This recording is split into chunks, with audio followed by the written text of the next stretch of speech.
स्वागत है आप सभी को हमारे चैनल फ्यूचर बिल्डर में।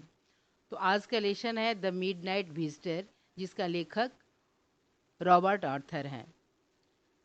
तो चलिए कहानी शुरू करते हैं। यह कहानी मजाकिया गुप्त एजेंट आसेबल के बारे में है। वह एक लेखक मित्र फाउलर के साथ रहता था। उन्होंने शाम को समय बिताने की योजना बनाई। तब फाउलर ने महसूस किया कि वह उसके बारे में जो उसने कल्पना की थी उसके बिल्कुल विपरीत हैं। आसेबल ने फाउलर को बताया कि वह गलत सोच रहा था और बहुत जल्द ही वह एक बहुत ही महत्वपूर्ण रिपोर्ट को देखेगा जो देश के भविष्य को बदल देगी। फिर दोनों अपने कमरे में चले गए, लेकिन जब वे कमरे में प्रवेश करते हैं तो बंदूक के साथ एक और आदमी मैक्स कमरे में खड़ा था। उन्होंने मिसाइलों से संबंधित रिपोर्ट आने तक उन्हें सहज रहने को कहा। गुप्त एजेंट से मिलते समय फाउलर के लिए वास्तव में एक साहसिक अनुभव था। इस बीच ऑसेबल ने अपने कमरे की खिड़की के नीचे एक काल्पनिक बालकनी के बारे में एक कहानी शुरू की।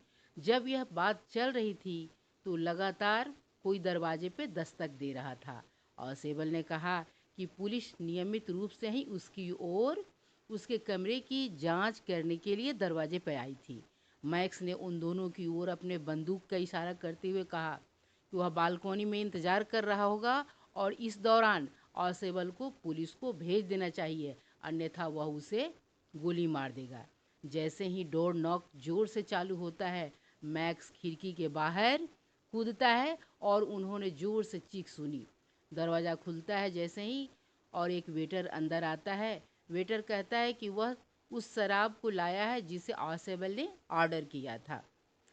वह वहाँ टेबल और पत्तियों पर बोतल, ट्रे और चश्मा रखता है। फाउलर वह सब देखकर हैरान हो जाता है। फाउलर ने उनसे पुलिस के बारे में पूछा।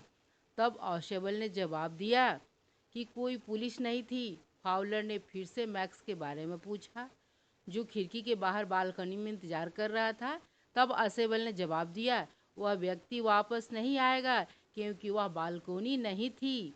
यह ऑसेबल की त्वरित बुद्धि को दिखाता है, क्योंकि उसने स्थिति का लाभ उठाया और सफलतापूर्वक मैक्स को परेशान किया।